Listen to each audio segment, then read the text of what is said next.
Hello and welcome to Pickleball Therapy, the podcast dedicated to your pickleball improvement with the focus on your mind. That super important and sometimes overlooked part of our process as pickleball players and bigger picture as human beings.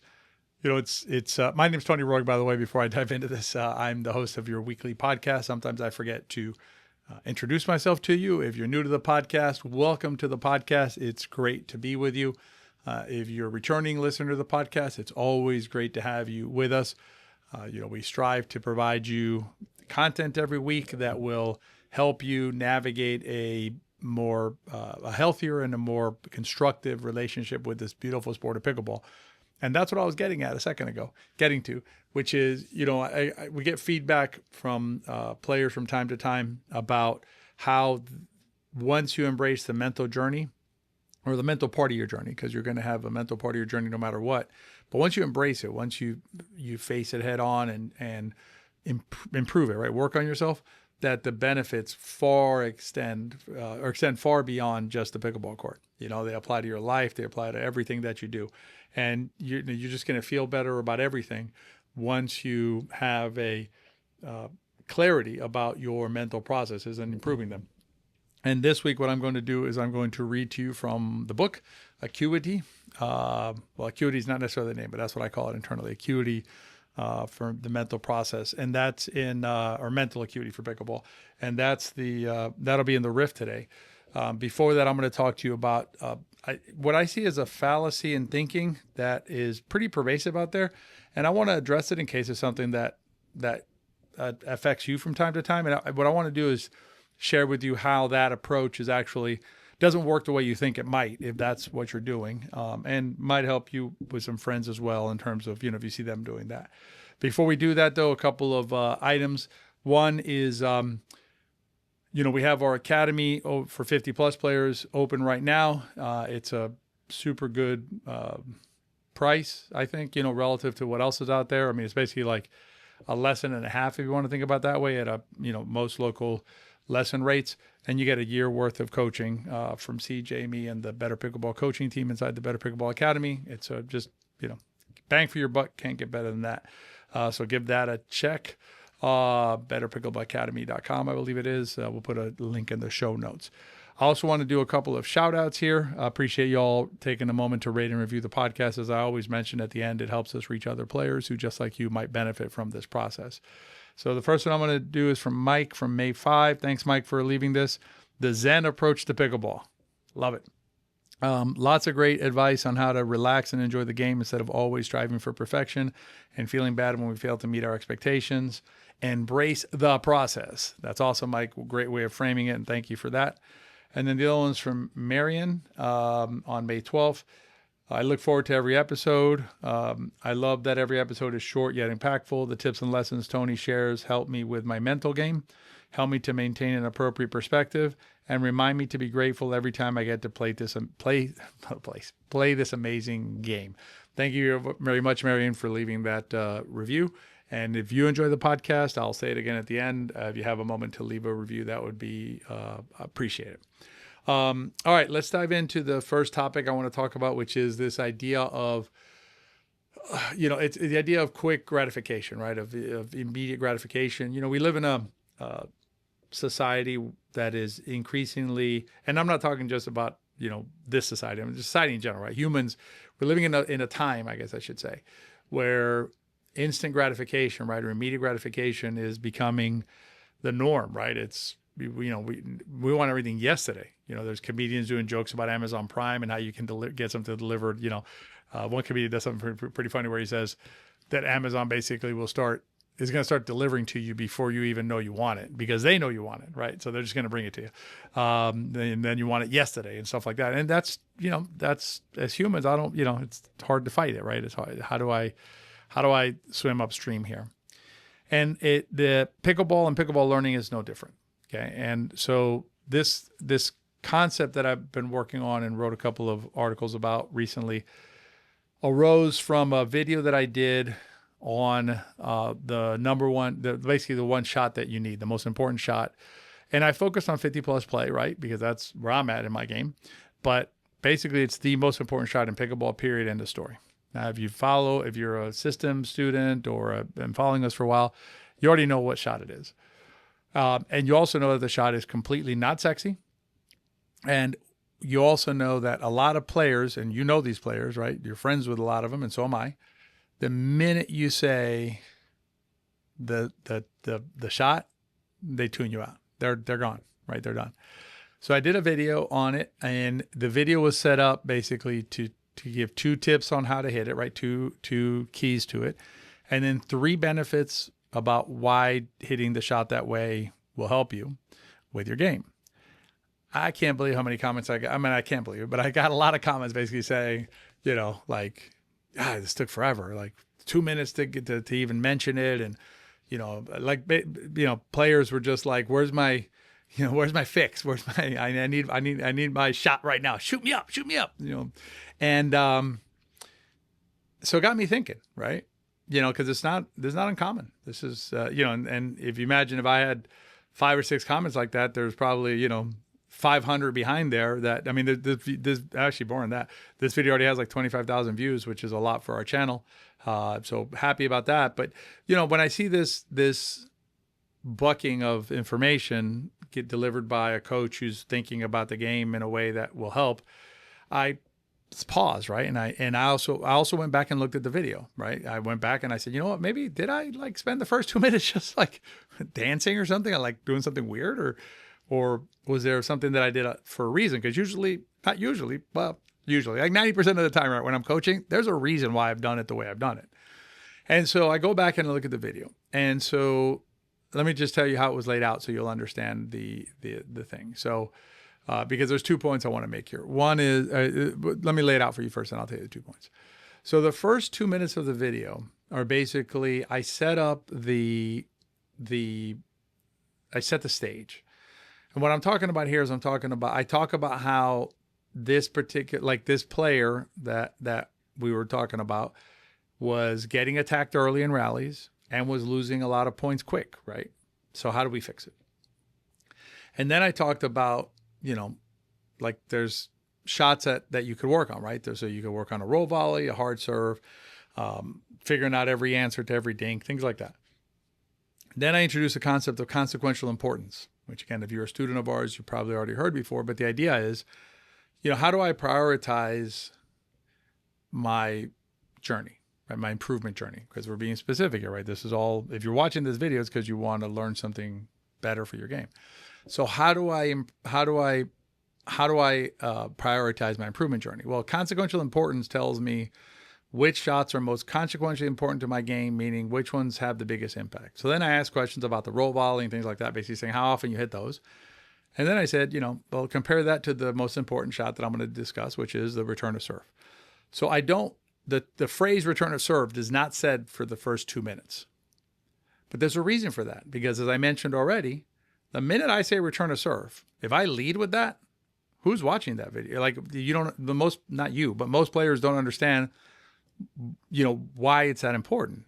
So if I start the video by saying, hey, let me explain to you about the return to serve, you leave without really understanding that it's going to give you all of these benefits, and also not thinking about this concept of consequential importance.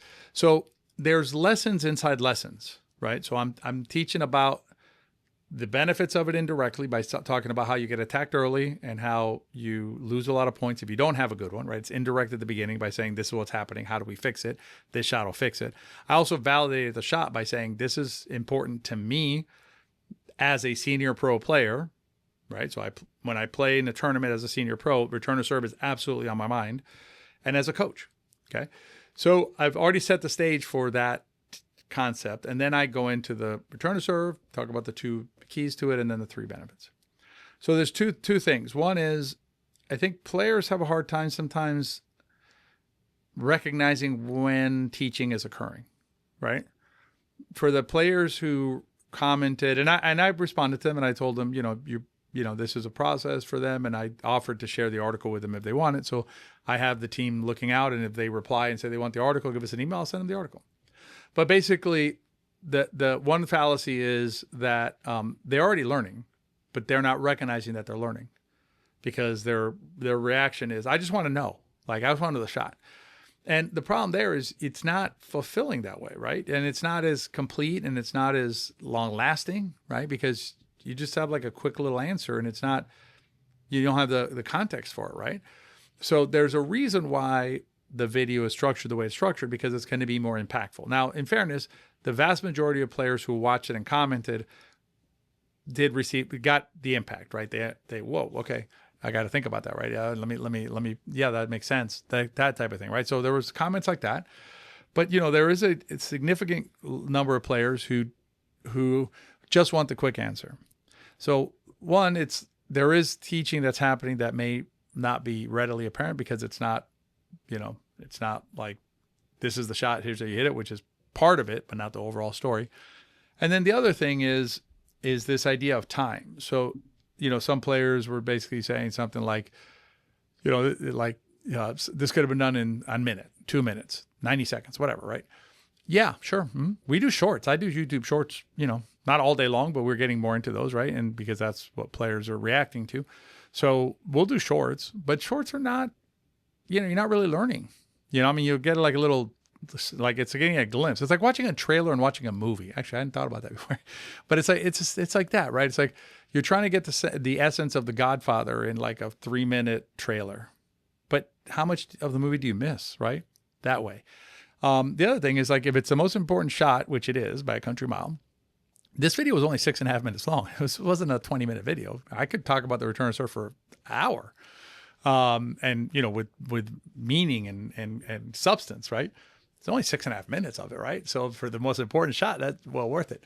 But the other thing, here's the other fallacy, right? It's time. So players think that, it could have been explained in 60 seconds. Okay, sure. Yeah. What's the most important shot? Return to serve. How long did that take? 4 seconds, 5 seconds? Sure. There you go. Done. I'm out. Mic drop. But that's not a way to learn pickleball. And that's not a way to learn anything long lasting. And the example the analogy / metaphor that I used in the article was, so imagine you're building a piece of IKEA furniture. Okay. And there's this one piece of the puzzle, if you will, that you can't figure out, right? It's like some sort of door hanger or something. And so you go on YouTube and you find a 90-second video that shows you exactly where to put it, and great. I mean, that's perfect. I don't need a 15-minute video on putting a piece on IKEA furniture. The reason is because it's a one-off, right? But now change that, and you're not building a one piece of IKEA furniture. You're going to be an IKEA furniture builder. Like you're doing it 4 days a week for 3 hours a day. Not doesn't work the same, right? Meaning, like, you want to understand what the different parts do, right? These hangers, these door pieces, all these, so that when you come across one on a new piece of furniture that you haven't seen before, you don't have to go find a quick fix. Otherwise, you're just constantly finding quick fixes. And that's how some players pursue their pickleball, right? That's what got me thinking about this, right? That they just want like 30-second sound bites about this and about this and about this and about that and about that. But that's what you're always doing. Then again, not you personally, the player doing that, right? Where basically it's like just soundbite after soundbite. How do I do this? How do I do that? How do I do this? How do I do that? But I never understand how it all works. I don't know. I don't know about you, but A, it's not fulfilling, but B, I do know this. You're going to lose time in the long term. If you're going to play pickleball for 10 years and you're always trying to figure out what it is, as opposed to understanding the why, understanding the framework, understanding the understanding the game, it's going to take you longer. You're not going to save time, and it's not going to be as fulfilling. So anyway, so those are the fallacies of that approach. And I wanted to share them with you because it's something that's been on my mind based on feedback to a recent video. And you're welcome to watch a video yourself. By the time you listen to this, it may not be the very last video on the Into Pickle channel, but it'll be in the last 3 or 4. It's like the number one most important shot or something like that. I have a big number 1 on my finger, so you can see it. All right. Let me dive into the riff. I probably already said this. I said it last episode. I know that. But if you're not already in our email list, make sure you join our email list, betterpickleball.com. We send out a weekly email with tips and stuff like that, but we also keep you apprised of what's going on. So I'm going to imagine you're already on there. But if you're not, check it out. All right. So I'm going to read you a piece from the book. This is from part 4 of the book. And I'm not going to belabor like the whole structure of the book right now, But I don't know if I use the word belabor there properly. Let me know. But I'm not going to dive into that too much, right? But I do want to tell you that. So this part 4 is basically how we fit into the sport of pickleball. Okay, so it's understanding that Actually, I'm going to tell you. So the first parts of the book have to do with you as a player, right, and understanding yourself. Next part of the book, we talk about the game, right? Understanding that's framework and understanding that part of the game in terms of the game itself, so we can interact with it better. And then this next part is how there's other actors, right, in this play. So this section that I'm looking at has to do with, this section that I just finished re-editing has to do with the downsides to an ego approach. And we discuss, so below I'm going to read this part to you, and then I'm going to go to second scenario. Below, we explore 2 scenarios that commonly play out on the courts. Each scenario illustrates the downside, even harm, that can be caused by an egocentric approach to pickleball. In the first, we explore its impact on us. In the second, on our friends. And I want to focus on the friends because I think that's something that we often overlook. So this section is called Scenario 2, the Comeback Kids. Let's move on to another scenario to see how a self-centered perspective can negatively impact our friends. In this scenario, we are up 10-1 against our opponents, Jeff and Vicky. One more point, and we finish our mission and win this game. We're almost there. A few minutes later, we're at the net tapping paddles at the end of the game. But there's a twist. Jeff and Vicky actually won the game. They came all the way back to win 12-10. I cannot tell you how many times I've witnessed this sort of behavior after a comeback like that, a comeback loss by the losing team. The losing team walks off murmuring, man, we screwed that up, or similar to each other. The losing team has made the result, their loss, all about them. The losing team's egocentric perspective is controlling the narrative. The reality, though, is that for Jeff and Vicky to mount a comeback from 2-10 down, they had to play a near-perfect return side. Plus, they had to score 10 points when they served. That's pretty impressive, right? Yet when the losing team, us in this scenario, walks off the court saying, we screwed that up, the accomplishment of the winning team is drowned out. Rather than being about Jeff and Vicky's incredible play, it's all about our bad play. This perspective robs Jeff and Vicky of their moment. And to make sure this is not lost, Jeff and Vicky are our friends. Let that sink in for a moment. In our, man, we messed that up, we diminish our friend's accomplishment.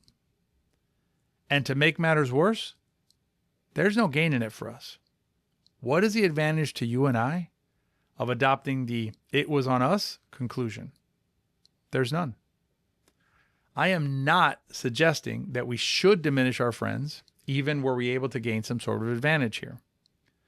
Pointing this out helps drive home how completely useless and silly it is for us to turn our friends' awesome play into our failure. Switch the scenario around for a minute, because I am 100% confident that you have experienced an awesome comeback in your playing career. You have been down and battled back to win. Imagine in that situation that you go up to the net to tap paddles and hear one of your opponents, again, your friends, say to the other, "Sorry I gave that game away," or "Man, we messed up." How does that make you feel? It's difficult not to feel a bit reduced in that moment. The victory was not due to your amazing and tough play. Your victory was just because of their mistake.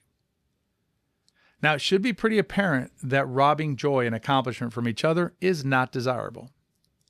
With the better framing we gain in this part of the book, we have the tools to better navigate the different actors in the play that we call pickleball.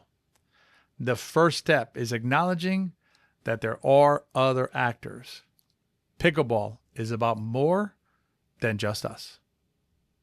So that's an excerpt from the book. I hope you enjoyed it. We're still plugging away at the book, figuring out the last pieces to get this thing in play by the end of the year. If it's not out by the end of the year, folks, I don't know. I have to take a month off the podcast to get this done. But I hope you enjoyed it. And I'm going to be asking for any interest that you have in reviewing the book and things like that, but that's it's a little premature to do that in this episode. Hopefully the next one or the one after that. That's my hope. And we'll keep plugging away on it. Anyway, that was this week's podcast. I hope you enjoyed the podcast. As always, if you have a minute to rate and review it, we appreciate it. And share it with your friends. Remember, if you enjoyed the podcast, they probably will too. Be well, and I'll see you in the next episode of Pickleball Therapy.